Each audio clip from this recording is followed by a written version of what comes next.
ओम सूर्याय नमः। ओम षष्ठी देव्यै नमः।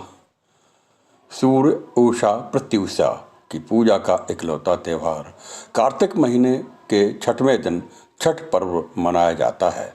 संस्कृत में षष्ठी को हिंदी में छह और मैथिली में छठ कहते हैं। उषा और प्रत्युषा को ही छठी मैया कहा जाता है। यही सूर्य की दो पत्नियां जिन्हें संज्ञा और संध्या भी कहते थे। तो छठ पूजा की एक अलग बात यह भी है कि इसमें न किसी मंत्र न ही पुजारी की ज़रूरत होती है। इस लोक पर्व में किसी तरह ग्रह, नक्षत्र या मुहूर्त का गणित नहीं होता है, सिर्फ साधना होती है। ये त्यौहार सूर्यदेव उषा सुबह की पहली किरण और प्रत्युषा शाम की आखिरी किरण की इसको समर्पित है। और ये भारत में ये त्यौहार कब से प्रचलित है और इसकी मान्यता क्या है, इसके पूजन कैसे करना चाहिए, इसका क्या विधान है, इस संबंध में और विस्तार से बता रहे हैं। सर्वप्रथम हमें इसमें जो छठ पूजा 4 दिनों तक चलता है, इसमें शुरुआत होती है नहाए खाए और खरना से। फिर डूबते उगते सूर्य को अर्घ्य दिया जाता है। इसमें व्रती महिलाएं नदी में कमर तक जल में डूब करके यानी कमर तक जल में खड़ी होकर के सूर्य देवता को अर्घ्य देकर उनकी पूजा करती हैं। और छठ पूजा करने की जो विधि है संक्षिप्त में बताते हैं कि छठ की शुरुआत नहाए खाए से होती है। इस दिन चावल और लौकी की सब्जी बनाकर खाते हैं। उसके अगले दिन खरना होता है। खरना वाले दिन गुड़ और चावल की खीर बनती है। खीर को खाने के बाद 36 घंटे का उपवास शुरू होता है। तीसरे दिन शाम को डूबते सूर्य को अर्घ्य दिया जाता है। व्रती दिन भर अन्न जल त्याग कर शाम करीब 7 बजे से खीर बना करके पूजा करने के उपरांत प्रसाद ग्रहण करते हैं, जिसे खरना कहते हैं। तीसरे दिन डूबते सूर्य को अर्घ्य दिया जाता है। दूध अर्पण करते हैं। अंतिम दिन उगते हुए सूर्य को अर्घ्य चढ़ाते हैं। पूजा में पवित्रता का विशेष ध्यान रखा जाता है। लहसुन प्याज वर्जित है और नहाए खाए के दिन स्नान कर साफ कपड़े पहनकर ही सात्विक भोजन ग्रहण करें। व्रत रखने वाली महिलाएं जमीन पर सोएं। उसके अलावा छठ व्रत का पारण उगते सूर्य को अर्घ्य देने के बाद ही करें। छठ पूजा के लिए बांस से बने हुए सूप और टोकरी का भी इस्तेमाल किया जाता है। और इस दिन व्रती महिलाएं कोई अनाज नहीं खाती हैं। सामने एक चौकी या पट्टे पर गौरी, गणेश और कलश रखकर हल षष्ठी देवी की मूर्ति या प्रतिमा की पूजा करते हैं। इस पूजन की सामग्री में बिना हल जुते हुए जमीन से उगा हुआ धान का चावल, महुआ के पत्ते, धान की लाई, भैंस का दूध, दही व घी आदि रखते हैं। छठ पर्व के 4 दिन तामसिक भोजन और मदिरे का सेवन बिल्कुल वर्जित है। ऐसा करने से छठी मैया नाराज हो जाती हैं, हो सकती है, ऐसी मान्यता है। पवित्र पर्व के दौरान व्रती महिलाओं को बिना सूर्योदय के अर्घ्य दिए कुछ भी ग्रहण नहीं करना चाहिए। छठ पर्व के दौरान पूजा का प्रसाद बेहद पवित्र माना जाता है, इसलिए इसे बनाते समय जूठा नहीं करना चाहिए। बड़ी पवित्रता के साथ इसको बनाते हैं। इसमें सामग्री क्या है? छठ पूजा के लिए जरूरी सामग्रियां, यानी छठ पूजा के लिए कुछ सामग्रियों की विशेष आवश्यकता होती है। माना जाता है कि पूजन सामग्रियों के बिना छठ पर्व पूरा नहीं माना जाता है। छठ पूजा की पूजन सामग्रियों में बांस की टोकरी, सूप, नारियल, पत्ते लगे गन्ने, अक्षत, सिंदूर, धूप, दीप, थाली, लोटा, नए वस्त्र, नारियल पानी भरा, अदरक का हरा पौधा, मौसम के अनुकूल फल, कलश, मिट्टी या पीतल का कुमकुम, पान और सुपारी, केला, फल फ्रूट भी लेते हैं। इसमें छठ पूजा की जो विधि है, छठ पूजा के दिन सुबह ब्रह्म मुहूर्त में उठें और स्नान आदि से निवृत्त होकर के छठ व्रत के संकल्प लिया जाता है। इस क्रम में सूर्य देव को और छठी मैया का ध्यान करें। व्रती को छठ पूजा के दिन अन्न ग्रहण करना नहीं होता है। संभव हो सके निर्जला व्रत रख करके इसका विधिवत पालन करें। संकल्प में हम अपने परिवार की रक्षा के लिए अर्थ, धर्म, काम, मोक्ष और जो विशेष जानकार होते हैं पुजारी से भी वे हम ये संकल्प कराते हैं। अमुक गोत्र है हमारा, श्री श्वेतवाराय कल्पे वैवस्यन् मन्वन्तरे अष्टविंशत् कल जगे प्रथम चरणे जम्बूद्वीपे भारत खंडे आर्यावर्त दुर्गा 2081 से विकल संवत्सरे मास तिथि और अपना नाम गोत्र और स्थान का नाम लेकर भी संकल्प करते हैं। कर्मकांड को भी इसमें बहुत से ब्राह्मणों को बुला करके, पुजारियों को बुला करके वहाँ तालाब या नदी के किनारे बहुत से पूजन कराते हैं। नहीं तो अपने भाषा में, अपने शब्दों में भी इसको पूजन में अपना संकल्प हिंदी में भी कर सकते हैं। छठ के पहले दिन सायंकाली अर्घ होता है, जिसमें डूबते हुए सूर्य का अर्घ दिया जाता है। ऐसे में इस दिन सूर्यास्त से थोड़ा पहले छठ घाट पर पहुँचें और वहाँ स्नान करने के बाद अस्ताचलगामी सूर्य को पूरी निष्ठा के साथ अर्घ दें।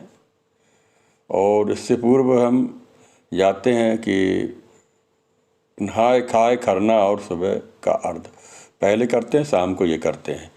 इस दिन भगवान सूर्य को अर्घ देने के लिए बांस या पीतल की टोकरी या सूप का उपयोग किया जाता है। ऐसे में बांस या पीतल की टोकरी का इस्तेमाल करते हुए सूर्य देव का अर्घ दें। छठ पूजा के दिन टोकरियों और सूपों का इस्तेमाल किया जाता है। इसमें फल फूल, गन्ने, पकवान इत्यादि समेत पूरे पूजन सामग्रियों को अच्छी प्रकार रखें। इसके साथ ही सूर्य या टोकरी पर सूप या टोकरी पर सिंदूर लगाएं। सूर्य देव को अर्घ देते वक्त टोकरी में सभी पूजन सामग्रियों का होना बेहद जरूरी है। ऐसे में इस बात को विशेष ध्यान रखें। इसके साथ ही पूरे दिन रात भर निर्जला व्रत रख करके अगले दिन सूर्य उगते हुए सूर्य को जल अर्पित करें।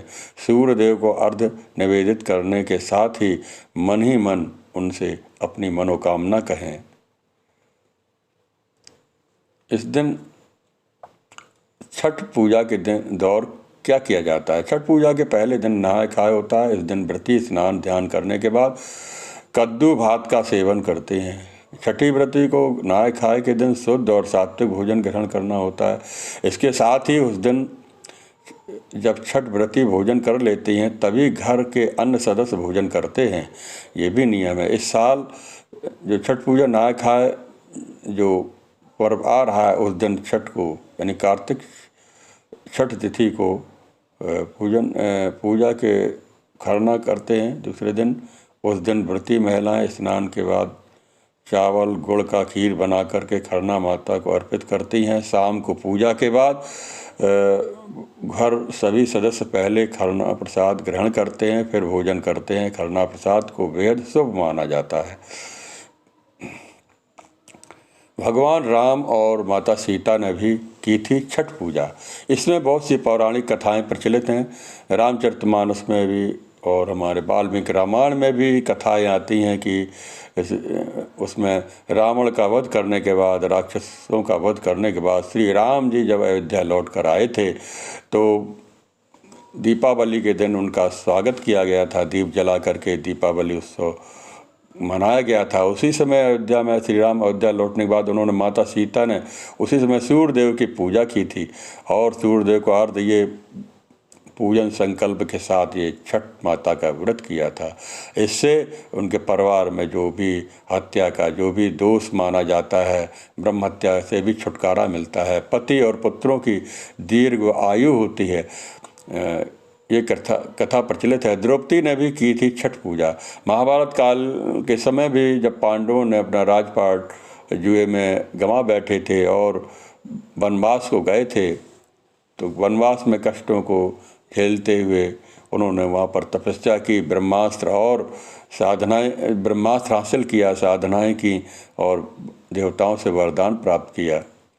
लौटने के बाद द्रौपदी माता ने छठ का व्रत रखा था। व्रत के बाद पांडवों को छठी मैया के आशीर्वाद से उनको राज्य वापस मिला, ऐसा भी कथन मिलता है।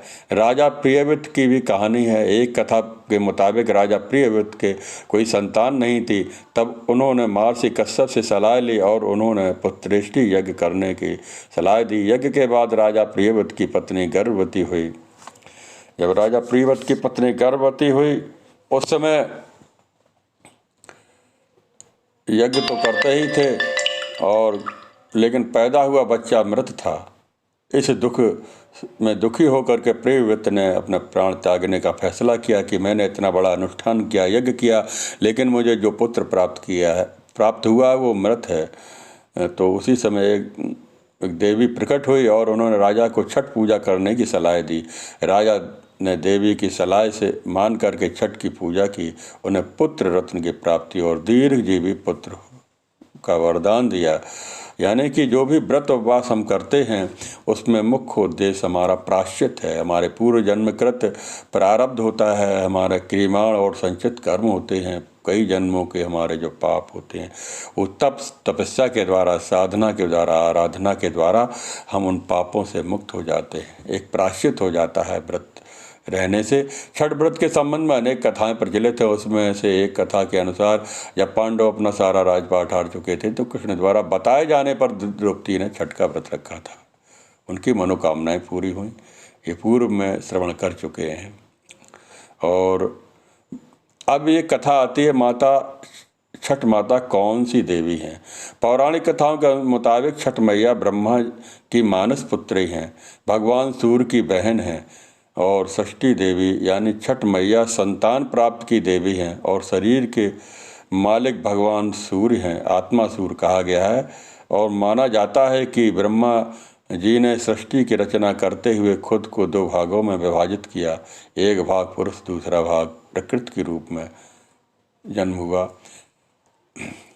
इसमें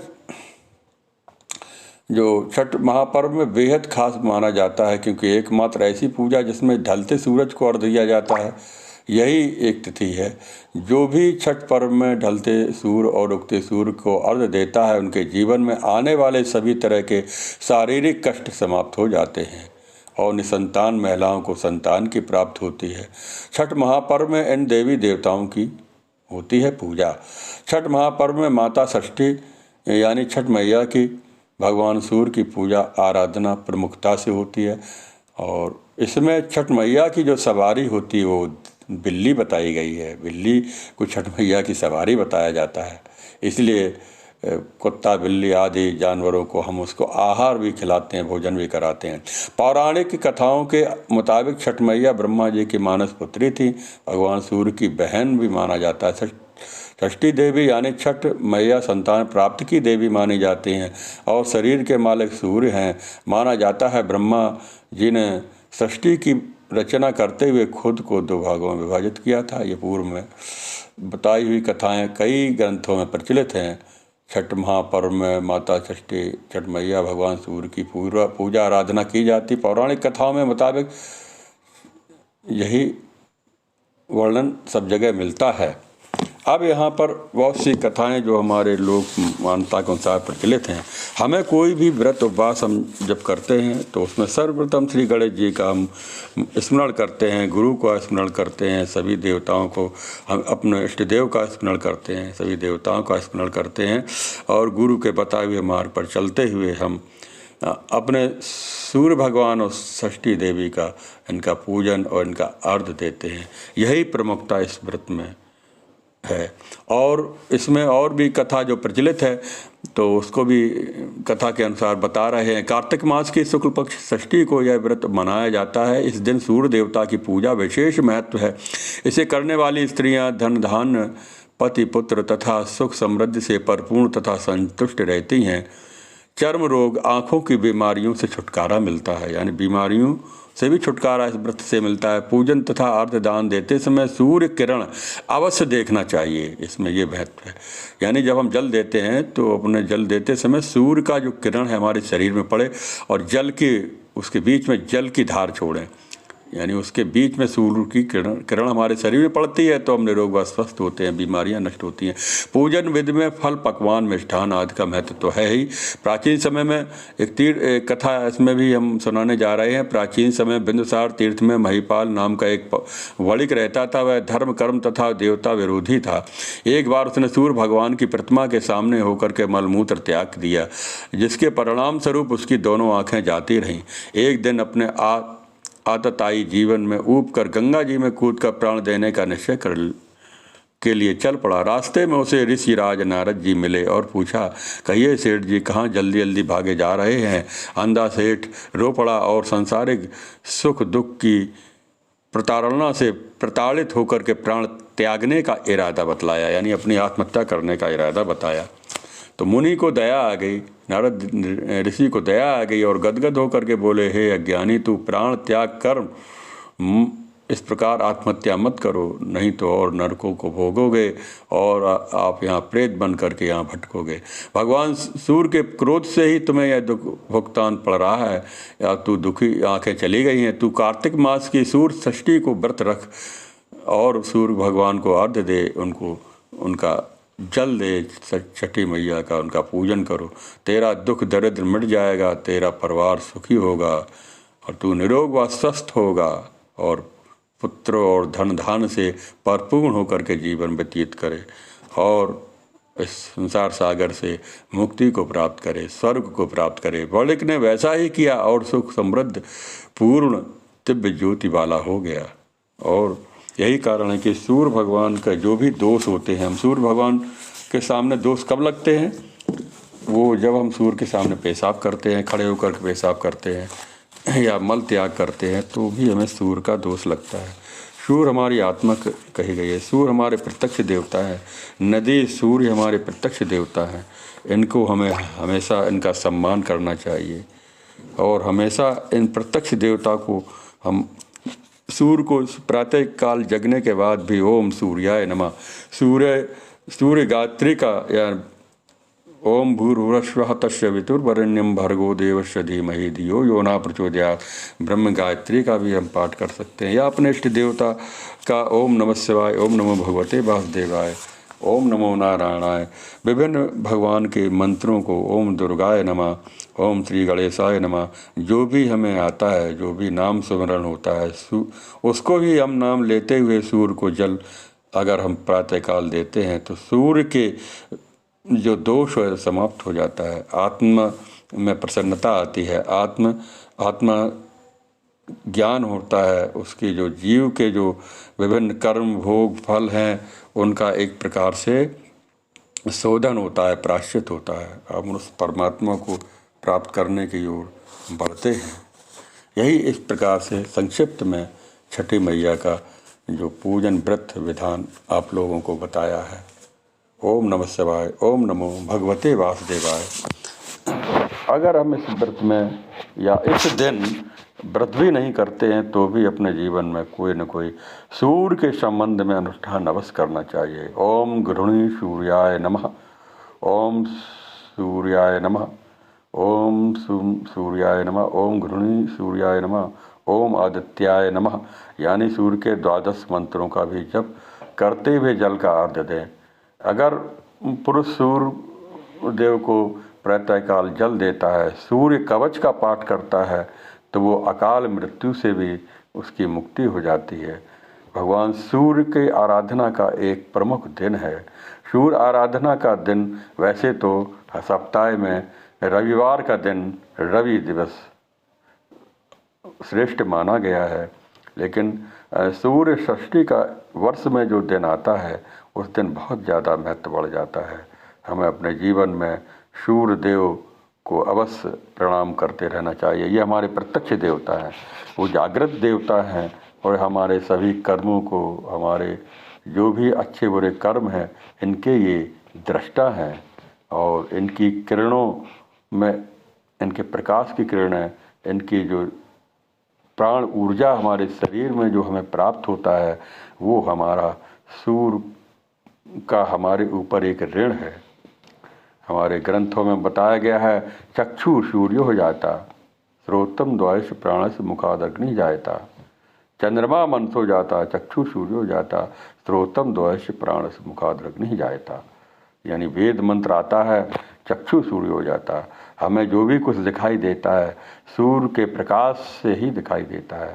सूर्य का प्रकाश किसी वस्तु में पड़ता है, कोई वस्तु में जब सूर्य का प्रकाश पड़ता है उससे रिफ्लेक्स होकर के हमारे आँखों में जब वो आता है तभी हमें कोई वस्तु दिखाई देती है।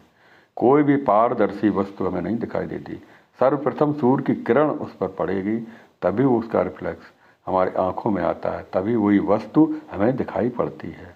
इन 5 तत्वों के हमारे शरीर में चित जल पावक गगन समीर, ये 5 तत्व हैं। इनमें हमारे शरीर में सूर्य का अधिक महत्व है, क्योंकि आँखों के देवता हमारे सूर्य हैं। इसलिए बताया है कि भद्रम कर्णे विश्रूण्याम देवा भद्रम पक्षमाक्ष भ्रिय यात्रा, यानी हम हे ईश्वर, हे परमात्मा, हमें भद्र यानी हमें कल्याणकारी दृश्य दिखाई दें, हम अच्छा देखें और अच्छे शब्द ध्वनि मंत्र की ध्वनि हमें सुनाई दे, अच्छा श्रवण करें, अच्छे लोगों की संगत हो और अच्छा कार्य करें, अपने हाथों से अच्छे कार्य करें। क्योंकि हमारे शरीर में जो हमारी 5 कर्मेंद्रियां हैं, 5 ज्ञानेंद्रियां हैं, मन बुद्धि चित्त और अहंकार, इनको चलाने वाले सभी देवता हैं, प्रत्यक्ष देवता हैं। वायु देवता है, प्राण देवता है, जिससे हम श्वास लेते हैं। आँखों से हम देखते हैं, वो हमारे सूर्य देवता हैं। और हाथों से हम कर्म करते हैं, ये हमारे इंद्र देवता हैं कर्म। और पैर हैं, पैर हमारे पैरों के देवता, जिससे हम चलते हैं, ये हमारे विष्णु भगवान हैं। इनके द्वारा भी हम चलते हैं, कर्म करते हैं। यानी सरस्वती हमारी जिह्वा की देवता है, जो भी हम स्वाद ग्रहण करते हैं, बोलते हैं, वाणी हैं, ये हमारी इनकी देवता सरस्वती हैं। कानों के हम श्रवण करते हैं, अश्विनी कुमार हैं। हम त्वचा से स्पर्श करते हैं, हमारे वायु देवता हैं। आकाश से अवकाश है, आकाश, अगर आकाश तत्व ना हो तो अवकाश होगा, सृष्टि चलेगी भी नहीं। हमारे जो भी पेड़ पौधे पक्षी जीव जंतु, हमारा संसार सृष्टि क्रम इस आकाश तत्व से ही चलता है। यही हमारा इन देवताओं का हमारे ऊपर, हमारे शरीर में ऋण होता है। तो इसी ऋण को उतारने के लिए ये हमारे व्रत उपवास हैं, विभिन्न देवताओं की साधनाएं हैं। क्योंकि हमारा शरीर इनका ऋणी है। हमें जो आँखें दी गई हैं, हम अच्छा देखें और अच्छी वृत्ति रखें। हम देखने के साथ साथ हम अपने जीवन में चरित्रवान बने। हमें भद्र कल्याणकारी हम दृश्य देखें, ऐसी हम प्रार्थना करें और कुदृष्टि न देखें। और इन आँखों के द्वारा उसका सदुपयोग करें। इन आँखों से भगवान के स्वरूप को देखें, मंदिर और जो भी तीर्थ स्थान हैं, संत महात्माओं के, उनके विग्रह के, उनका दर्शन करें। और इन आँखों से हम उस परमात्मा का अपने हृदय में ध्यान करें। इन आँखों से हम अच्छा देखते हैं और इन कानों से अच्छा सुनते हैं, तो भी हम देवताओं के ऋण से उऋण होते हैं। क्योंकि सूर्य का आत्मा का देवता है। सूर्य अधिक नीच का है, तुम्हारे आत्मग्लानि, आत्मा में हमारे एक हीनता का भाव आ जाता है। कुंडली में अगर सूर्य उच्च का होता है, सूर्य स्वग्रही होता है, तो हमारे मन में जो विचार तरंगें उच्च स्तर की होती हैं। अगर नीच का सूर्य है, उसको भी सूर्य देवता का उसका अर्घ देना चाहिए, सूर्य के मंत्रों का उच्चारण करना चाहिए, सूर्य का नमस्कार करना चाहिए। इस प्रकार से हम अगर सूर्य देव का साधना करते हैं, हम गायत्री मंत्र की साधना करते हैं और ब्रह्म गायत्री मंत्र का, इष्ट देव की किसी भी गायत्री मंत्र की साधना करते हैं, ओम भूर्भुवः स्वः, इसमें हमें संसार की सृष्टि के बारे में बताया गया है। जो पिंडेषु ब्रह्मांडे, जो हमारे पिंड में है वही ब्रह्मांड में है। यानी आत्मा का देवता ही सूर्य है, मन का स्वामी चंद्रमा है। यानी आँखों से जो भी दिखाई देता है, सूर्य देवता की कृपा से ही दिखाई देता है। उसकी कृपा से ही हम आँखों से अच्छा देखते हैं, निरोग स्वस्थ रहते हैं। और चंद्रमा मन सो जाता है, चंद्रमा हमारा मन का स्वामी है। यही कारण है कि पूर्णिमा के दिन, अमावस्या पूर्णिमा के दिन सूर्य और चंद्रमा का प्रभाव पड़ता है। हमारे शरीर में भी 70% जल है। जल का खिंचाव, ग्रेविटेशन, आकर्षण से सूर्य ग्रहण, चंद्र ग्रहण के दिन ज्वार भाटा आता है। सूर्य के कारण, चंद्रमा के कारण समुद्र में जो ज्वार भाटा आता है, ऊपर जल का खिंचाव होता है। कई 100 फीट जल ऊपर चढ़ जाता है, भूकंप आता है, समुद्र के किनारे जल ऊपर बढ़ जाता है। इसी प्रकार हमारे शरीर में भी सूर्य और चंद्रमा की गति है। पूर्णिमा के दिन हमारे चंद्र में, हमारे मन में एकदम उत्तेजना रहती है, हमारे मन में एक चंचलता, बहुत ज़्यादा जो तीव्र वेग, उत्तेजना, गुस्सा आती है, क्योंकि चंद्रमा हमारा मन का स्वामी है, वो आत्मा का सूर्य है स्वामी। इसलिए चंद्रमा और सूर्य को हम अगर साध लें, इनका ही मंत्रों का जप करें, इनका ध्यान करें, ये प्रत्यक्ष देवता है, तो भी हमारे शरीर में मन और आत्मा का इनका विकास होगा, सुदृढ़ होगी और तेज बढ़ेगा, आत्म तेज बढ़ेगा, परमात्मा के निकट पहुँचेंगे, अच्छे अच्छे विचार आएंगे, ज्ञानमयी विचार आएंगे। यही कारण है कि पूर्णिमा के दिन, अमावस्या के दिन हमारे दिमाग में हलचल पैदा हो जाती है और पूर्णिमा के दिन सबसे ज़्यादा सुसाइड आते हैं, आत्महत्या करते हैं, क्योंकि सूर्य चंद्रमा का प्रभाव हमारे शरीर में होता है। ओम गुरु सूर्याय नमः। ओम नमो भगवते वासुदेवाय।